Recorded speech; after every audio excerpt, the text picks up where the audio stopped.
Nous assistons à chaque saison des pluies à des inondations provoquées par des pluies diluviennes. Et ces inondations ne sont pas sans conséquences. Éboulement de terrain, perte en vies humaines et surtout augmentation de l'indice des maladies hydriques. Le sujet est tellement préoccupant que nous avons décidé d'en parler dans ce numéro d'Hebdo Santé sur Média. Bonjour à tous et bienvenue. Avec moi sur ce plateau des experts de la question, colonel Yeo Yepessina Marus, vous êtes pompier militaire et directeur des opérations de secours à l'Office national de la protection civile de Côte d'Ivoire, en abrégé ONPC. Bonjour colonel. Bonjour M. Kwaku. Également avec nous, Dr Fofana Diakaridia. Vous êtes entomologiste médical, chef de service adjoint de la lutte antivectorielle à l'Institut national d'hygiène publique, en abrégé INHP. Bonjour docteur. Bonjour M. Kwaku. En tout cas, merci donc à tous les deux d'avoir accepté de participer à cette émission et de relever les risques sanitaires et sécuritaires liés aux inondations. Déjà, pour commencer, dites-nous, pourquoi à chaque saison des pluies, il y a inondation, colonel Yeo? Merci M. Kwaku. Avant tout propos, je voudrais vous remercier au nom du ministre de l'Intérieur et de la Sécurité et du directeur général de l'Office national de la protection civile qui ont permis que nous soyons présents sur ce plateau pour participer à l'action commune liée aux événements que vous évoquez tantôt. Bien sûr. Pourquoi chaque année il y a des pluies et des inondations? On va dire de façon générale deux grandes causes. Les causes naturelles et puis les causes anthropiques, c'est-à-dire liées aux activités de l'homme. Alors, les causes naturelles, on ne le dira jamais assez, c'est les changements climatiques. Voilà, vous avez pu constater que partout dans le monde, des phénomènes climatiques exceptionnels sont observés. Pas plus tard qu'il y a moins de 2 mois, on remarquait dans des pays dits développés, on va citer un pays d'Europe, où les dégâts avaient amené les autorités à débloquer plus de 2 milliards d'euros pour faire face en fait aux conséquences des dites pluies. À côté de ces causes naturelles, nous avons les activités de l'homme. Les activités de l'homme, c'est tout ce que l'homme entreprend pour modifier l'environnement à son profit, pour son bien-être. Ces activités de construction, c'est des activités d'aménagement de l'environnement ou bien du paysage qui contribuent quelquefois, quand ces activités-là ne sont pas bien maîtrisées, à des effets liés à ces inondations-là. On a par exemple l'incivisme, on a l'indiscipline, on a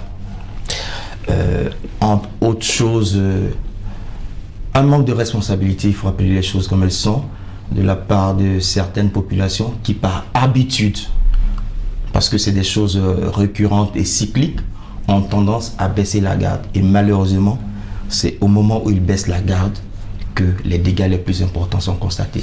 Donc, pour résumer, on va dire deux grandes causes, les causes naturelles et les causes anthropiques. Alors, on a ces inondations qui vont se caractériser par la montée des eaux après les pluies. Et on a envie de vous demander, docteur Fofana, cela comporte forcément des risques sanitaires. Bien sûr, mais bien avant, permettez-moi de dire merci à Medi TV, au nom du ministre de la Santé, je nomme ici le ministre Pierre Dumba, et tout son cabinet, et le directeur général de l'Institut national d'hygiène publique, le professeur Beignet Bivro Joseph, qui m'ont permis de répondre aux préoccupations que vous avez soulevées ici. Effectivement, ces montées des eaux vont entraîner un certain nombre de problèmes de santé.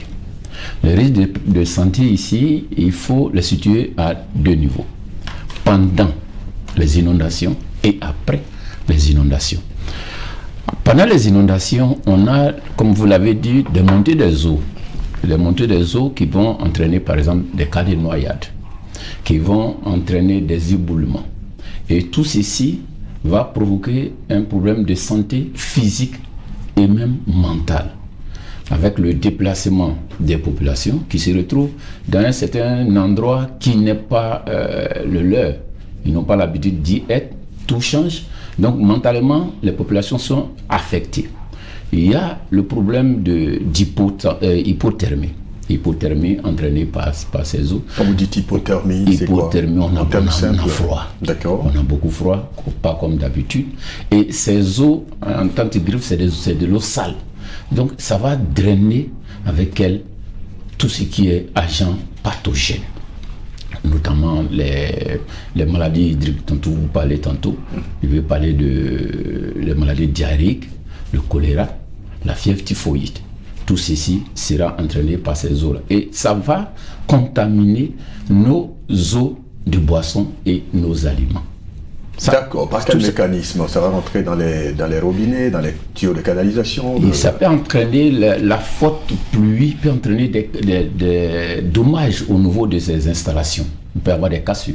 Et il y a un mélange souvent qui arrive où tu ne t'attends pas à recevoir de l'eau sale dans le robinet. Ça doit arriver à Abidjan ici et tu te retrouves avec de l'eau sale. Ça peut arriver. Et tout ceci, comme je le disais tantôt, ça c'est pendant. Mais après les inondations, qu'est-ce qui se passe? On se retrouve maintenant avec des tas d'immondices d'ordures ménagères. Et ces ordures ménagères vont produire des nuisibles, notamment des mouches, des cafards, des moustiques.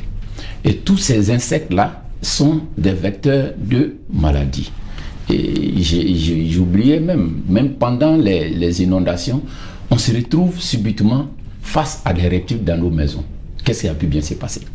Ces reptiles sont des animaux à sang-froid, qui sont en perpétuelle recherche de bien-être, de chaleur. Et les montées des eaux vont les déranger dans leur habitat normal. Et ils vont se retrouver dans nos maisons. Si vous n'êtes pas fort, mentalement, ça vous crée un dommage. Et comme risque sanitaire encore concernant ces inondations, pendant les montées des eaux, les eaux sont chargées d'objets souvent tranchants, coupants, qui peuvent nous blesser, créer d'autres ouvertures et créer des plaies. D'accord. Pas mal de risques en tout cas, colonel Yeo. Il a parlé donc d'éboulements de terrain, il y a l'aspect sanitaire, mais il y a également l'aspect sécurité. On peut avoir des accidents, on peut avoir même des maisons. Là, on a déjà vu ici des maisons qui se sont écroulées. Effectivement, au niveau sanitaire, dont a parlé le docteur Diakarida à l'instant, on observe des conséquences connexes liées ou indirectes liées aux inondations. Mais de façon directe, en ce qui concerne la sécurité, on observe des glissements de terrain, des éboulements, également des effondrements d'ouvrages. Vous avez plusieurs fois entendu telle maison est tombée ici, oui. Tel immeuble a penché de tel côté, lié à l'effet des eaux. À côté de ces risques, directs, il y a des risques indirects. Les risques de noyade, les risques d'accidents, de suraccidents, électrocution, électrisation et des risques de rupture de fourniture de certains services essentiels. Électricité et autres. Fort heureusement, en ce qui concerne la rupture de ces services essentiels, le gouvernement a pris toutes les mesures pour que l'effet des inondations n'ait pas de conséquences directes sur nos ouvrages qui, sont bien protégés. On a eu l'exemple de Bassam, qui est toujours en cours. Depuis 4 jours, Bassam est un peu sous les eaux et fort heureusement, les conséquences ont pu être limitées grâce à la mobilisation, à la coordination de l'ensemble des services. Et on peut noter qu'il n'y a aucune connexion entre les eaux de pluie et les eaux usées. Parce que c'est quand il y a ce genre de connexion que le risque sanitaire est présent et est aggravé. Donc, depuis 4-5 jours maintenant, Bassam connaît des inondations, mais il n'y a aucune communication entre les eaux usées et les eaux liées à ces inondations-là. Ça nous permet de rassurer les populations, de savoir que tous les services sont à pied d'œuvre pour leur apporter le secours nécessaire, mais également les maintenir dans un bon état de santé durant toute la durée de ces événements qui, nous l'espérons, seront un souvenir lointain d'ici quelques jours. Alors bien sûr, on a vu un peu, je vais dire, l'efficacité, la promptitude avec laquelle vous agissez. Mais je vais revenir sur le cas de Bassam. Pourquoi est-ce que Bassam fait toujours partie des zones qui sont inondées, colonel? Bassam, c'est le cas à cause de sa position géographique. Proximité avec l'eau. La mer. Voilà, la mer et puis d'autres eaux intérieures. Mais également aussi, Bassam subit l'effet de ce qu'on appelle un risque lointain. Parce que quand il pleut un peu plus en amont, Bassam est un peu comme le réceptacle de ces eaux-là. C'est-à-dire, quelquefois, il pleut hors de la Côte d'Ivoire et Bassam se retrouve un peu sous les eaux parce que Bassam est le réservoir de ces eaux-là qui viennent de certains pays limitrophes.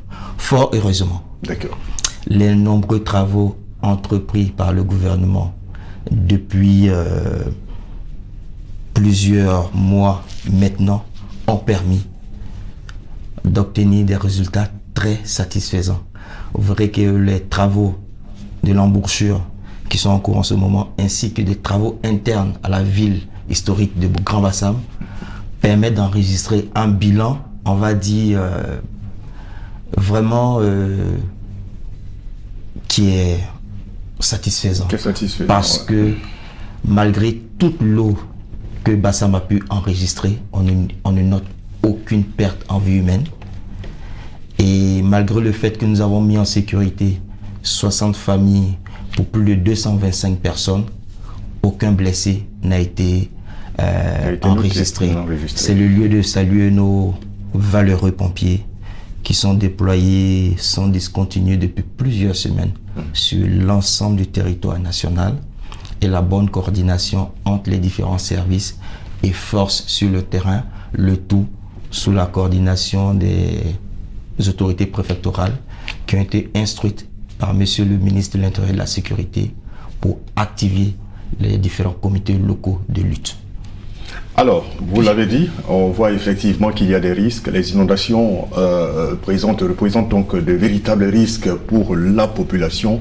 Alors, il faut agir. Ouais. Lorsqu'il y a ces inondations, vous êtes alerté, vous tirez les secours. Qu'est-ce que vous faites? Comment est-ce que le secours est organisé? Déjà, avant la période, les unités d'intervention directe du dispositif de protection civile, on va dire plus simplement, les pompiers sont mis en alerte. Dans le dispositif de protection civile en Côte d'Ivoire, on a deux branches.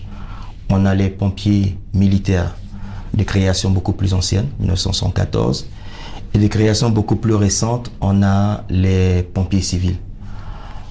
Tous ces personnels-là sont mis en alerte sur l'ensemble du territoire national pour apporter le secours prompt dont les populations ont besoin. Donc, ce dispositif de mise en alerte permet de réduire les délais d'intervention, permet de couvrir, en fait, on va dire quadriller les zones sensibles et permet d'assurer une surveillance beaucoup plus accrue de ce qu'on appelle les zones à risque. De ce fait, ce dispositif préventif-là permet de protéger déjà en amont les populations, et quand c'est nécessaire, l'intervention est menée pour mettre en sécurité les personnes impactées et pour apporter du secours aux victimes, c'est-à-dire les blessés, et protéger aussi bien l'environnement que les biens. D'accord.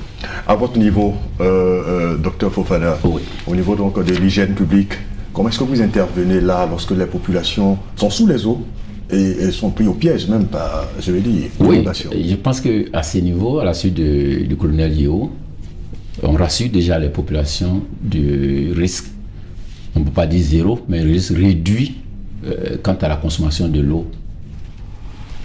Quant à la consommation de l'eau, puisqu'il n'y a pas eu de mélange de ces eaux-là.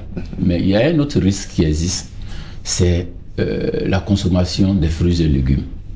Et ces fruits et légumes sont souvent inondés. Et donc, il faut faire très attention à cela.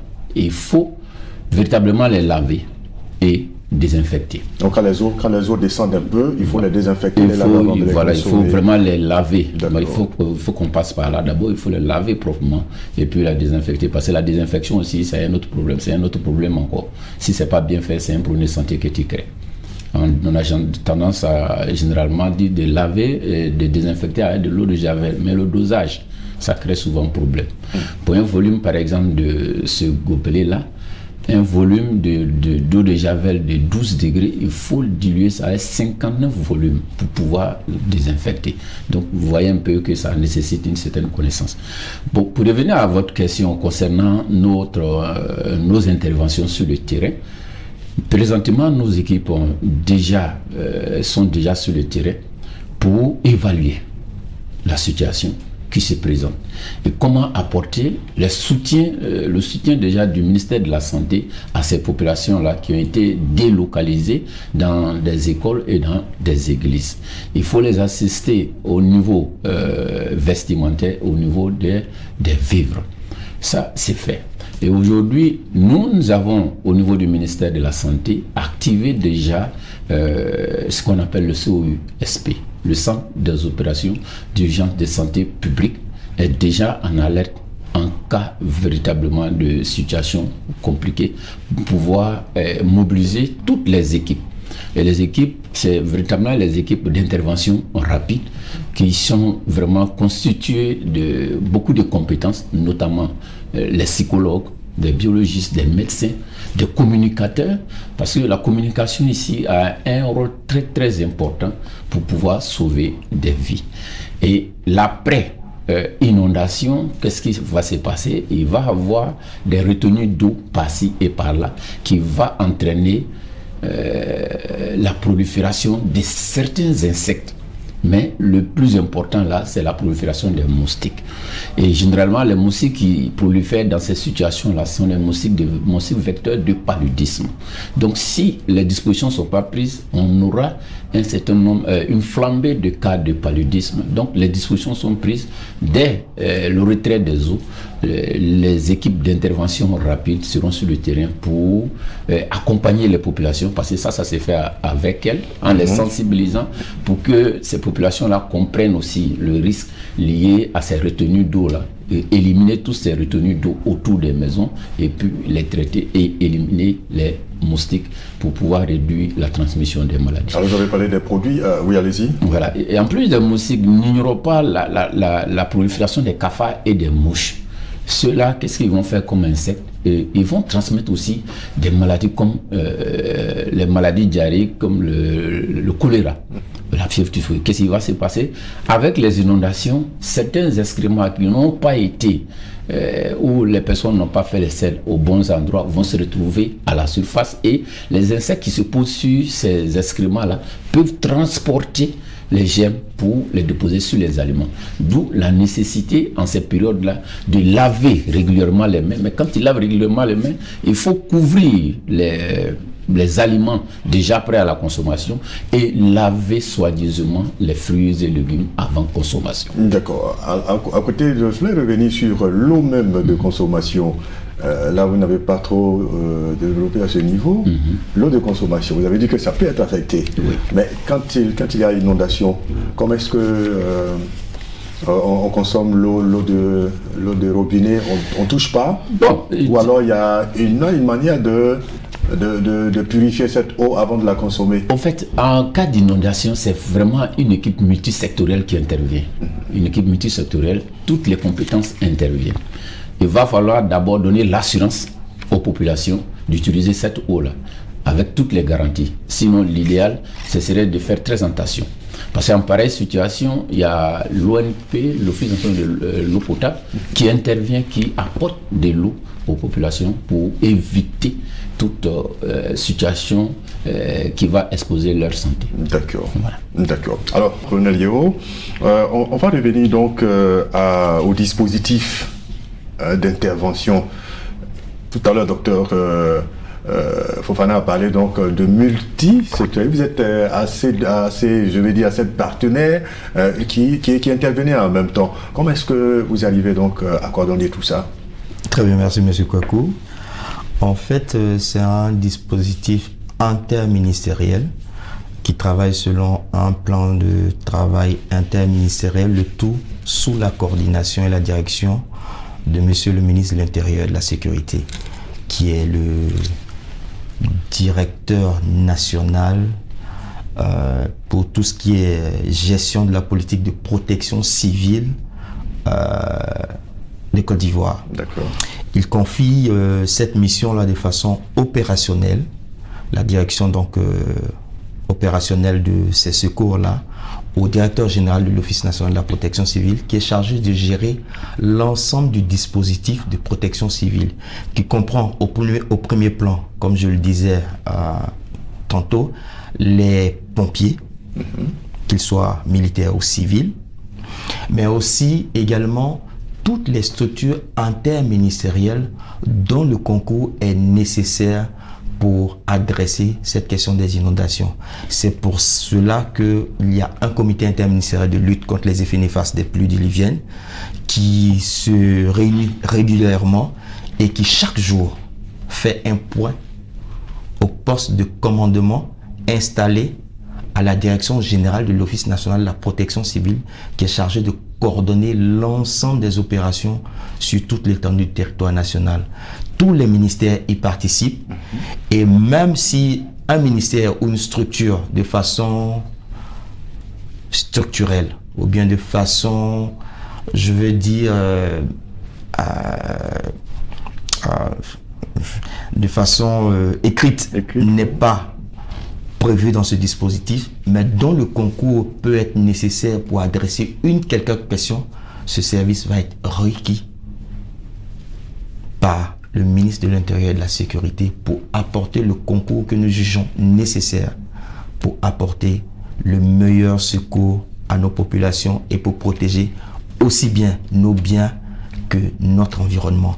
Voilà donc le dispositif qui est mis en place et qui est activé au moins 2 mois, voire 3 mois avant la période des pluies pour permettre de mieux prendre en compte et de maîtriser au mieux ce phénomène qui est connu, qui est prévisible et dont les services techniques dont la Côte d'Ivoire dispose fort heureusement assurent une alimentation en information vraiment des plus acuites possibles. Vous avez dit prévisible, on peut donc justement, on va terminer par ça, hein, mais je voulais revenir un peu sur l'intervention de toutes les autorités. Récemment, on a vu à Bassam, Madame le Préfet qui est allée lorsque les inondations, je veux dire les populations, étaient donc inondées. On a vu Madame le Préfet qui est allée donc sur le théâtre des opérations pour constater et pour donner des directives afin qu'on puisse dégager donc la voie pour laisser passer l'eau. Donc c'est prévisible, vous l'avez dit. Donc en termes de recommandations pour prévenir donc tous ces cas d'inondation, qu'est-ce que vous dites, colonel Yeo? Merci Monsieur Kouakou. Pour prévenir ces cas d'inondation, en fait, on va en appeler à la responsabilité individuelle et collective de l'ensemble de nos concitoyens. Malgré toutes les dispositions qui peuvent être prises et qui sont prises par les gouvernants pour adresser au mieux cette situation d'inondation à laquelle aucun pays du monde n'échappe, aussi bien pays dits développés que pays moins développés, il faut dire que le premier maillon, c'est la population elle-même. Il faut qu'elle contribue et joue pleinement son rôle pour que l'ensemble de ce dispositif-là soit le plus efficace possible. Donc, c'est de les inviter déjà à éviter les zones à risque, éviter les zones inondées, avoir un œil en permanence sur les enfants dans ce genre de période-là, s'informer régulièrement sur les sites officiels qui sont à risque, qui sont les sites gouvernementaux, les sites de l'Office national de la protection civile et de toutes les unités d'intervention du dispositif de protection civile sous la coordination du directeur général de l'Office national de la protection civile, le tout supervisé par Monsieur le ministre de l'Intérieur et de la Sécurité. Et aussi appeler les secours en cas de besoin. N'appeler les secours qu'en cas de besoin. Si le temps le permet, je vais rapidement donner les numéros auxquels on va les donner maintenant. Voilà. Très bien. Donc pour le dispositif d'intervention directe, on a les unités de pompiers militaires et les unités de pompiers civils. Pour les unités de pompiers militaires, le tout sous la supervision du GSPM, on a le 180. Le 180. On a ensuite le 2x01 93 28. Pour les unités de pompiers civils, on a 3 numéros différents. 07 89 32 32 32. 05 74 32 32 32. D'accord. 01 50 32 32 32. Voilà. Donc, utilisez ces numéros-là en cas de nécessité. D'accord. Alors, très rapidement, on termine avec vous, Dr Fofana. Oui. Alors, on peut également, je veux dire, en termes de prévention de ces risques sanitaires liés donc aux inondations. Oui, effectivement, par rapport aux risques sanitaires, les conseils et puis la prévention va aller directement en fonction. Au fait, en ce moment précis, pendant les inondations, il faut que les populations quittent ces endroits-là. Et on recommande vivement le lavage des mains de ces populations, laver régulièrement les mains. Avec la prolifération des moustiques et autres, on conseille également de dormir sous des moustiquaires imprégné d'insecticides. Mais avec le retrait des eaux, qu'est-ce qui va se passer? Il va avoir également un certain nombre de vecteurs qui seront là. Et donc, on recommande à ces populations-là, dès leur retour dans les maisons, de procéder à un grand lavage.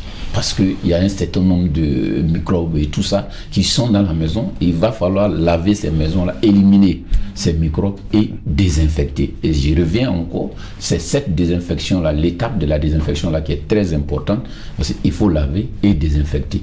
Donc, il faille que ces populations se rapprochent de nos services pour la bonne dilution de l'eau de Javel, pour pouvoir rendre leur cadre de vie plus agréable. D'accord.